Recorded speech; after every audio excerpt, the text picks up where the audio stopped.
Bien, tema de hoy. Vamos a comenzar a ahondar en lo que tiene que ver con la cultura, perdón, la innovación. Pero para entender innovación tenemos que entender que la innovación se da en un determinado contexto organizacional. Vamos a trabajar la innovación, recuerden, innovación como un proceso de materialización de la idea creativa que podemos haber gestionado previamente y como proceso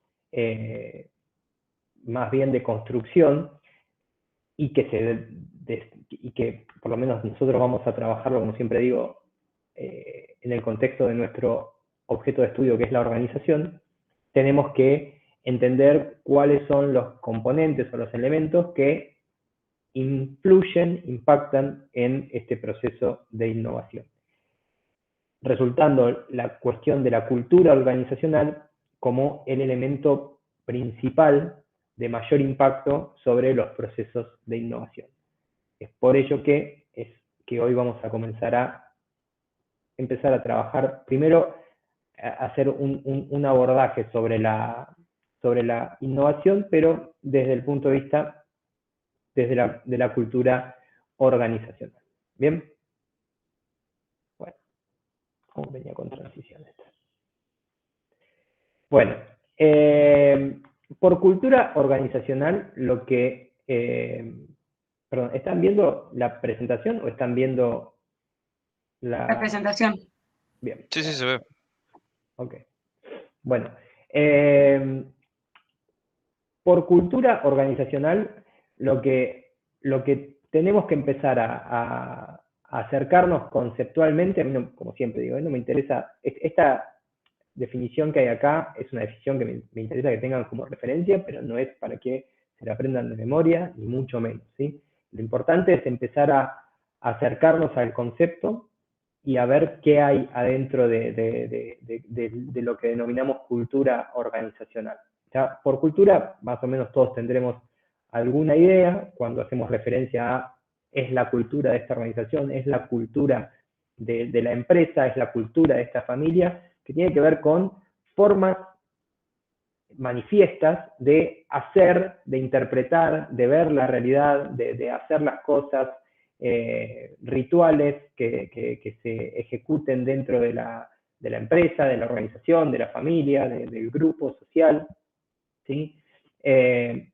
Y que tiene la particularidad o la característica de que es algo compartido, consensuado, a veces por un efecto de dominación, a veces por un efecto de imposición, por la mayoría de los miembros, ¿sí? Lo que logra generar una cohesión grupal, ¿sí?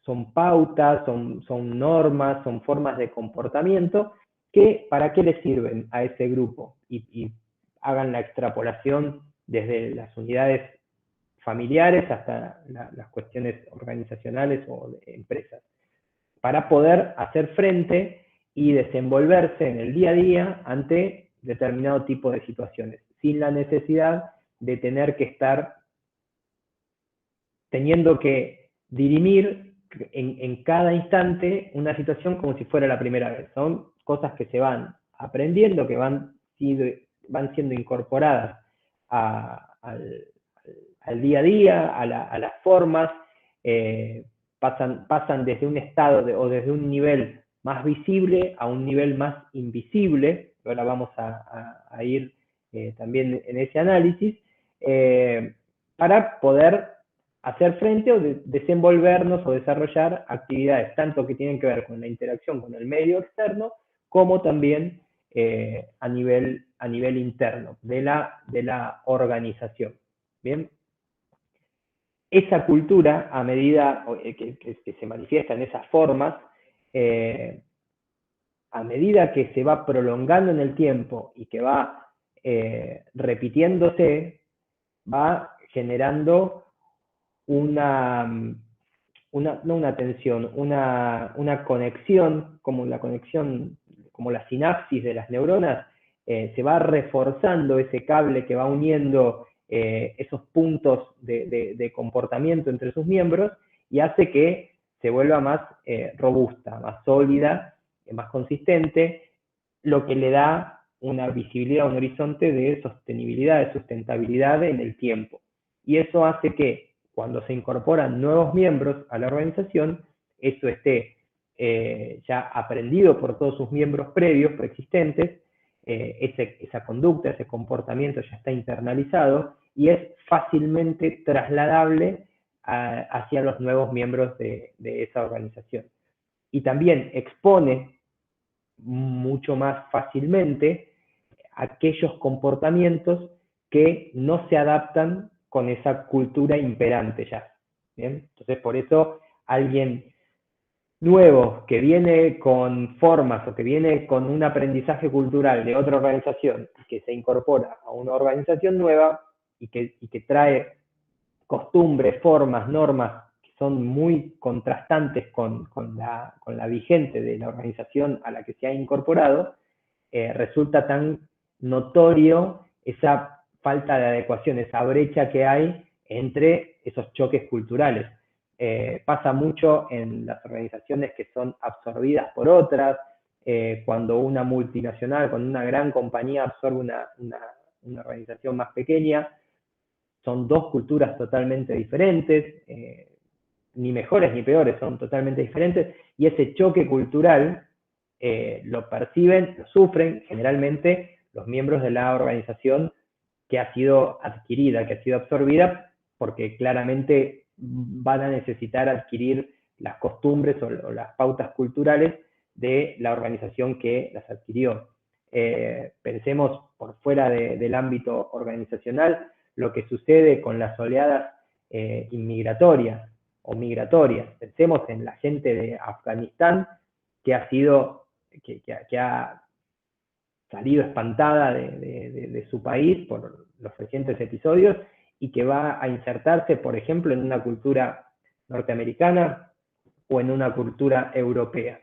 ¿Sí? Una cosa es ir a parar a Nueva York, donde es una metrópoli, donde es una ciudad cosmopolita, y por ahí otra cosa es a parar a una ciudad europea, donde es más cerrado, donde no hay por ahí una participación o una variedad de diferentes etnias o culturas.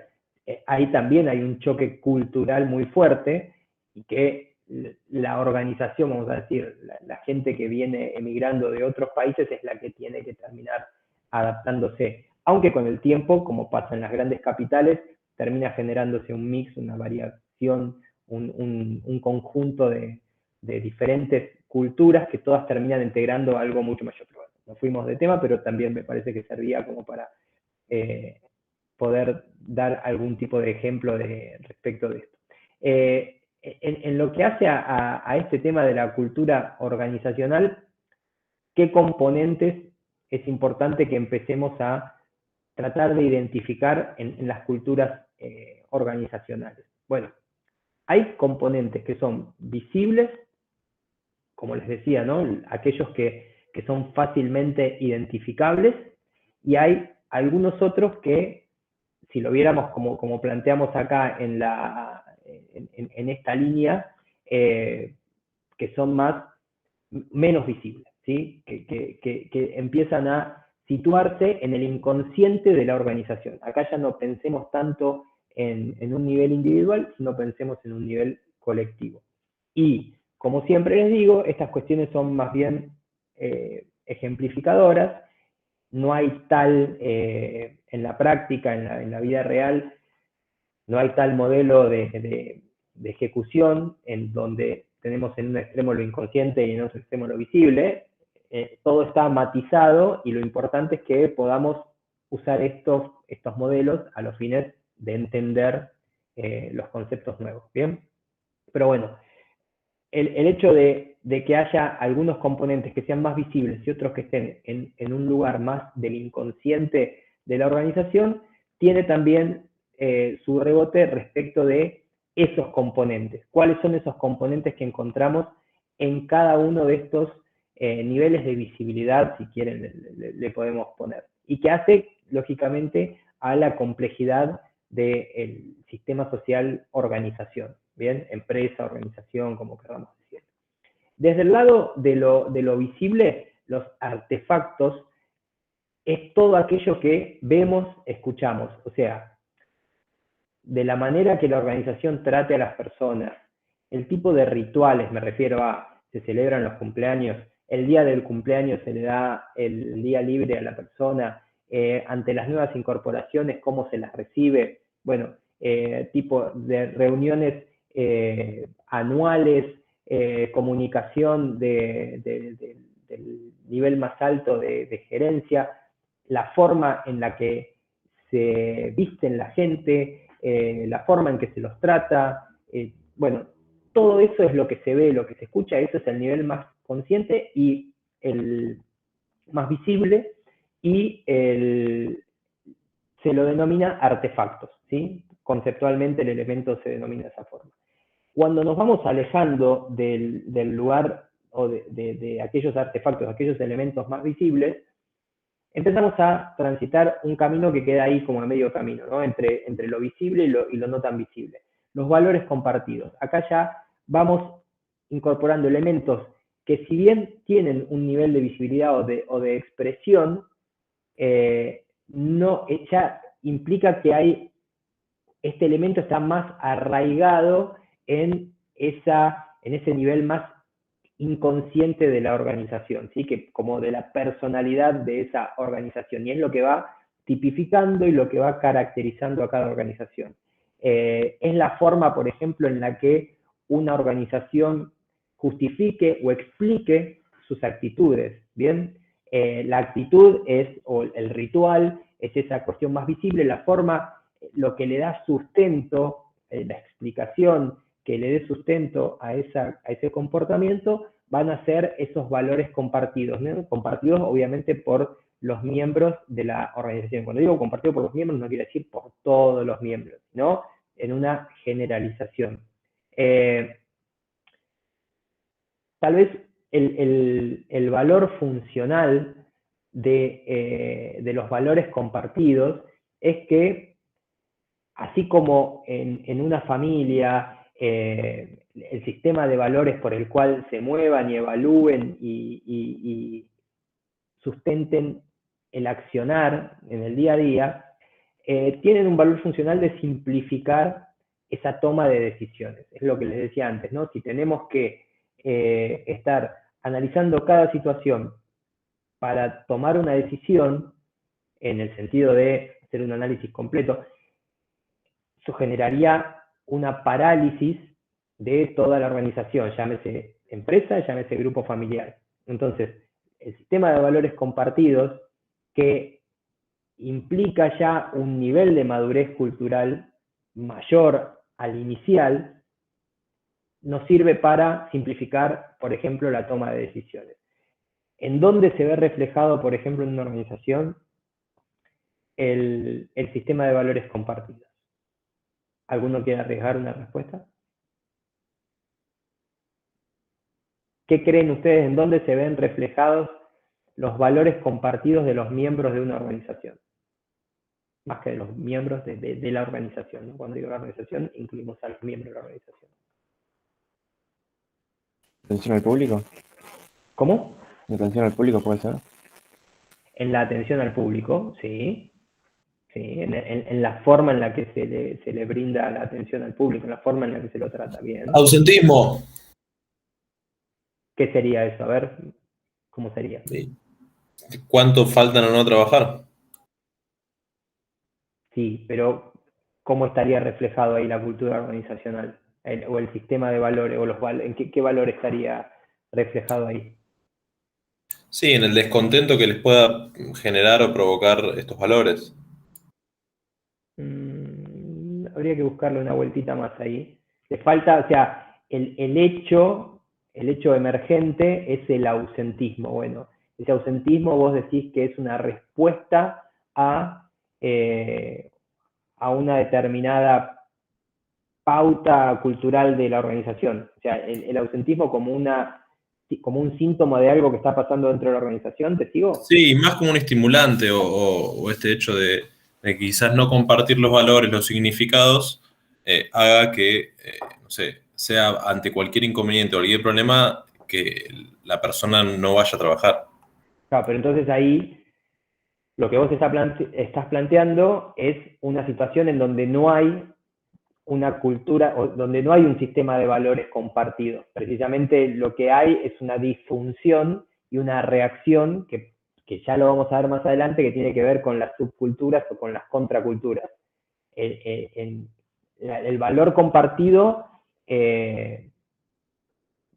lo que vos planteás, más que valor compartido, en principio es una reacción que puede ser una contracultura, una subcultura, y que a futuro puede terminar siendo la cultura dominante y pasar a determinar o a condicionar el nuevo sistema de valores compartidos. ¿Sí? ¿Se entiende? Pero lo que yo quiero tratar de manifestar, por ejemplo, dijeron ahí, atención al cliente. Eso es la forma en la que la organización trata a sus clientes, considera a sus clientes, refleja un sistema de valores compartidos. Por ejemplo, ante una crisis política de la organización, ante una crisis económica, ante un determinado riesgo, la forma en que la organización valore ese riesgo, o sea, cómo lo evalúe y cómo responda ante ese riesgo, en esa respuesta se va a ver reflejado el sistema de valores compartidos. Cómo resuelvan los conflictos. Cómo resuelve los conflictos esa organización. Si, por ejemplo, ante la reacción de un ausentismo masivo por una pauta que determinó la gerencia de la organización, la respuesta fue el ausentismo, y eso plantea un conflicto en la organización. La forma en que la organización resuelva ese conflicto va a reflejar su sistema de valores. Si es ante una actitud de claro disgusto y que se manifiesta en el ausentismo no justificado en el término de no por una enfermedad, sino por estar en desacuerdo con una norma de la organización.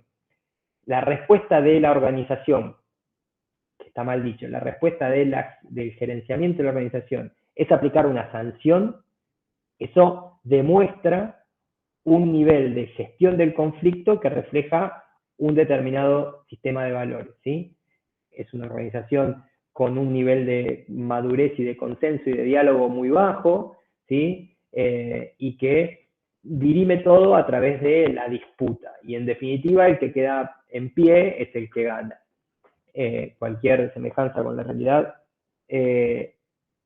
si la organización ante un problema así, o ante la manifestación de un ausentismo deliberado por respuesta a una pauta definida por la gerencia, decide dar un espacio de diálogo para encontrar una solución que satisfaga a las partes, representa manifiesta otro sistema de valores que habla de una organización más madura, más evolucionada, donde pueden sentarse, discutir, tratar de llegar a una solución, ¿sí? Pero lo que quiero que vean es que en la forma en la que se expresa la organización, atrás de eso hay un sistema de valores compartidos, porque son las prácticas o las formas aceptadas por la organización, por lo menos en ese momento. La cultura no es un elemento invariable. La cultura tiene invarianzas que permite definir un estilo cultural, permite definir un perfil, permite caracterizar la cultura de una organización, pero no es invariable en el tiempo. Siempre va a haber una adaptación, porque los tiempos cambian, porque los contextos en los que se mueven las organizaciones cambian y obligan a las organizaciones a evolucionar. Y las que no evolucionan son las que dicen, ¿te acordás de aquella empresa que se llamaba? ¿Cómo se llamaba? No me acuerdo. Sí sé que hacía algo parecido, pero bueno, esas son las organizaciones que dejan de existir. Y en un nivel todavía más inconsciente, menos visible, están esos supuestos básicos que son aquellas creencias más profundas, ¿sí? Esas percepciones, esas cosas que ya están tan enraizadas en el interior de la organización y de sus miembros que directamente ni se explican. Son como los axiomas de las conductas organizacionales y de los miembros. Si una organización venera tiene una figura de un fundador muy fuerte que puede estar presente o puede ya no existir más, no estar más presente, pero es una figura que fue la que construyó la organización. Bueno, seguramente esa organización dentro de sus supuestos básicos tenga una predisposición a la valoración de los miembros y del respeto de los miembros más antiguos, diferente a una organización que se creó hace 6 meses en Silicon Valley, que es un unicornio y que vale $5.000 millones. Va a haber unos supuestos básicos diferentes que prioricen la innovación, que prioricen otro tipo de sistema de valores, ¿sí? Eso es lo que quiero que entendamos, que un nivel de la cultura organizacional tiene que hacerse no solamente desde el nivel más visible, en donde es tal vez lo que podemos percibir, lo que podemos ver, sino hay que tratar de entender qué hay atrás que sustenta esas conductas, ¿sí? Y yendo hacia atrás y tratar de ir hacia lo más invisible, ahí vamos a poder encontrar el verdadero significado al porqué de las conductas organizacionales, que en definitiva se termina manifestando en esta empresa tiene este tipo de cultura y se manifiesta en todos sus miembros desarrollando el mismo tipo de actitudes y de conductas, ¿sí? Dudas, consultas, yo sé que es un tema medio pesado, el tema de cultura organizacional, pero sirve mucho para que entendamos de qué forma una organización va a innovar.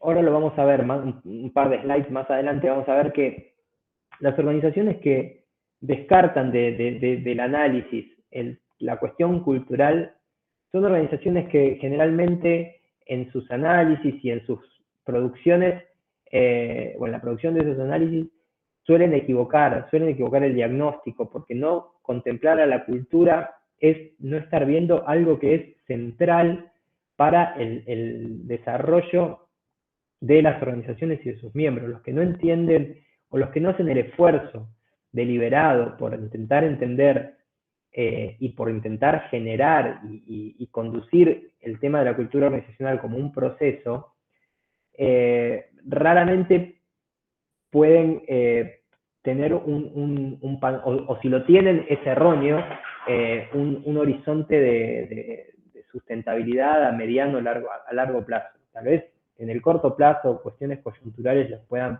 permitir tener éxito y superar determinados obstáculos, pero dejar fuera de su análisis, dejar fuera del tratamiento, de incorporarlo al día a día de la organización, el tema de entender cuál es la cultura reinante en la organización, claramente trae problemas para mí en el mínimo en el mediano plazo.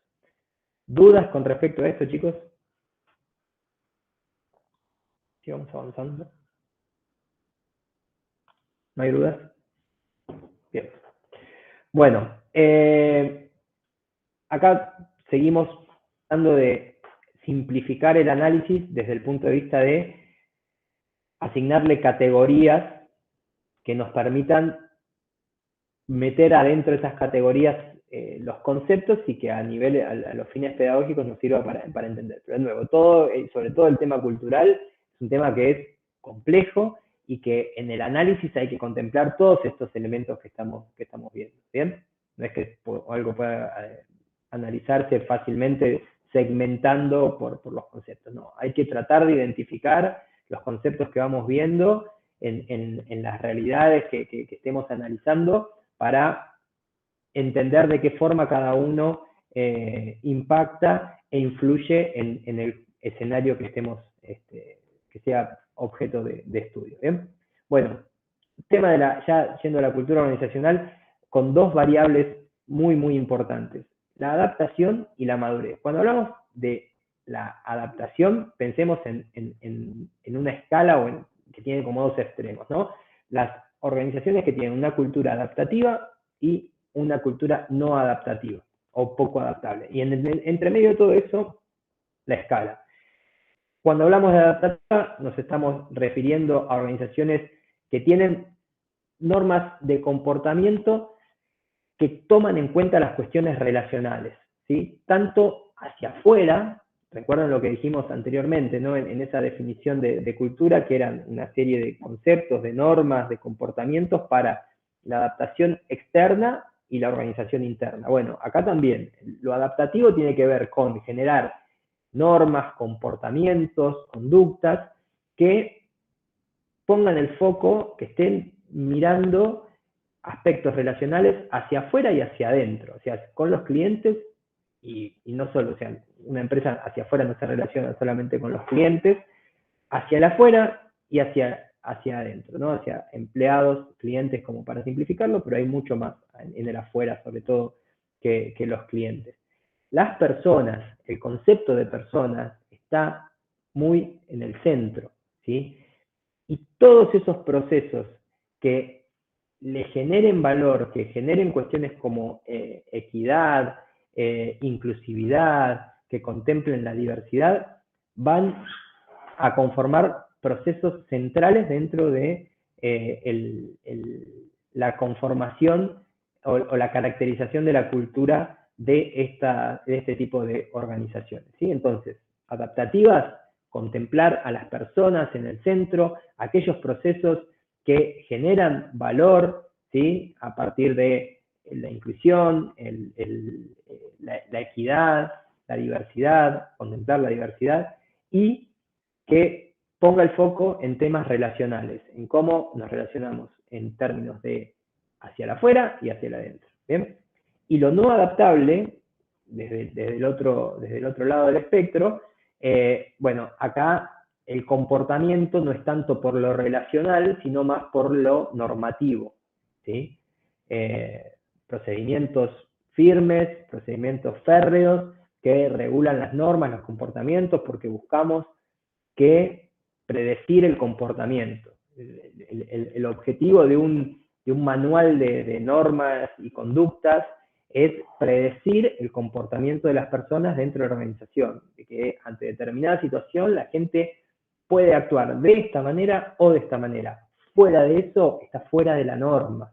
Y habrá también contemplado dentro de ese procedimiento una respuesta ante esa conducta que está por fuera de la norma. ¿Bien? No estamos haciendo un juicio de valor sobre si es mejor una cultura o una adaptación alta o una cultura no adaptativa. Simplemente son expresiones de las culturas de las organizaciones con las cuales se pueden encontrar. Estas culturas poco adaptables o no adaptables tienen una determinada actitud frente al riesgo, que tiende a ser de baja propensión, ¿sí? Porque son más conservadoras, porque tienden a tratar de mantener el status quo, ¿sí? Y a partir de generar grandes estructuras o sistemas de control interno, eso habla de un sistema de valores que le atribuye al cumplimiento de esas normas, al seguir, al control, a lo estricto, un valor determinado. Y le agrega un disvalor a todo lo que tenga que ver con salirse de la norma.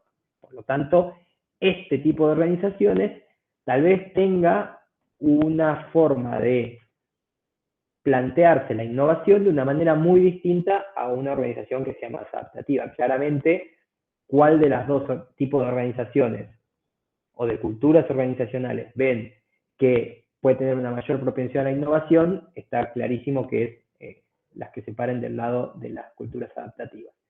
Y por el lado de la madurez, hablamos de una madurez en un extremo fuerte, en un extremo débil, siendo las fuertes aquellas que apliquen o hayan implementado de una manera consistente, de una manera con mucha convicción, todos sus sistemas de disciplina. Y por sistema de disciplina no hay que pensar como la disciplina como una mala palabra o como la manifestación de una sanción o de una autoridad muy firme, sino que está muy claro qué es lo que cada integrante, qué es lo que tiene que hacer en cada momento.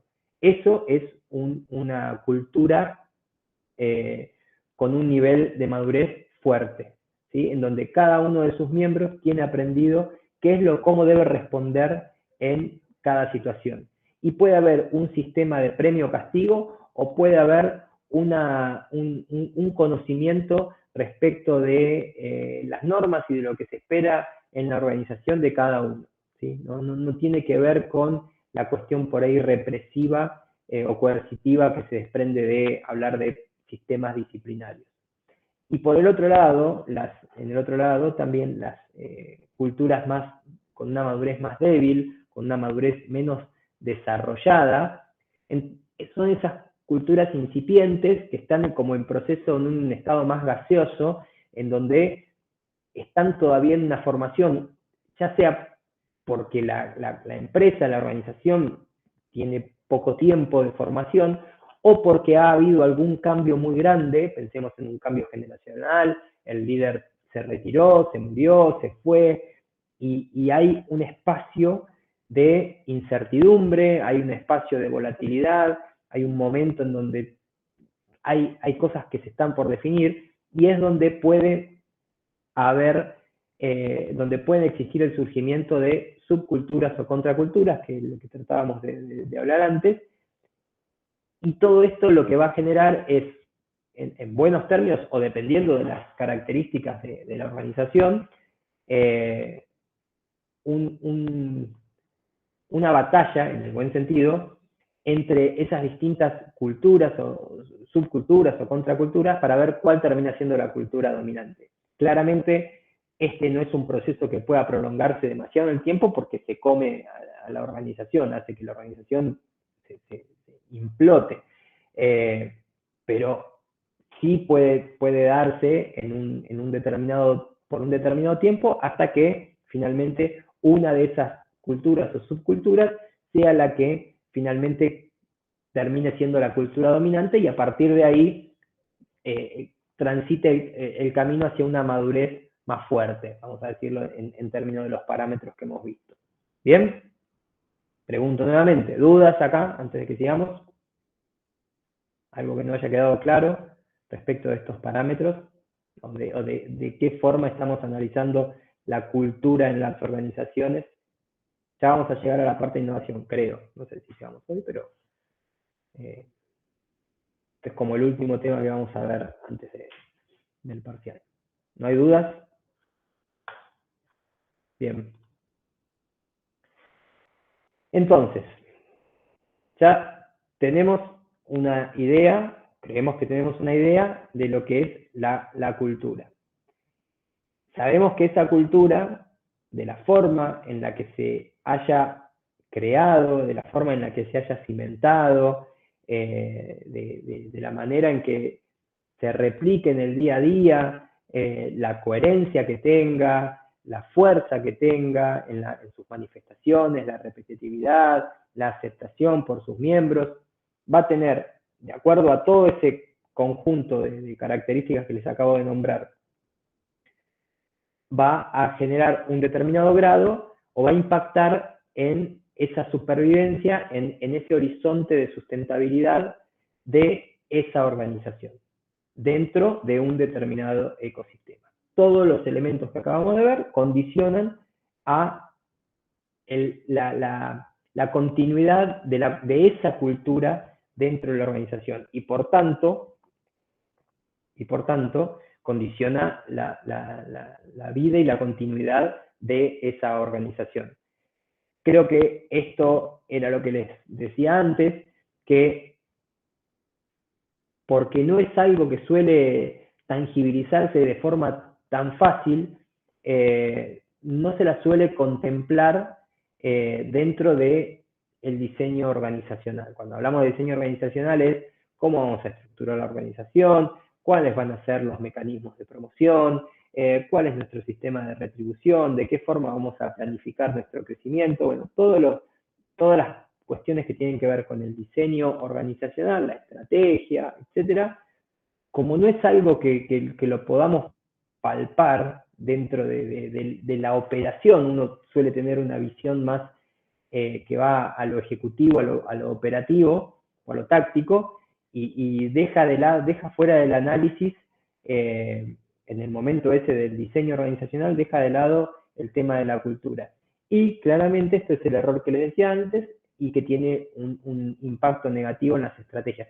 Más tarde, más temprano, la organización va a verse de cara a tener que incorporar, cuando no pueda dar respuesta a cuestiones con las que esté conviviendo respecto de comportamientos, de manifestaciones que vea dentro de la organización, si en algún momento no hay nadie que diga, che, pero acá no estamos contemplando el tema cultural dentro de nuestra organización, y es comenzar desde entender a las personas que trabajan hasta la forma en que se relacionan, bueno, más o menos empezar a unir todos estos elementos conceptuales que hemos visto anteriormente.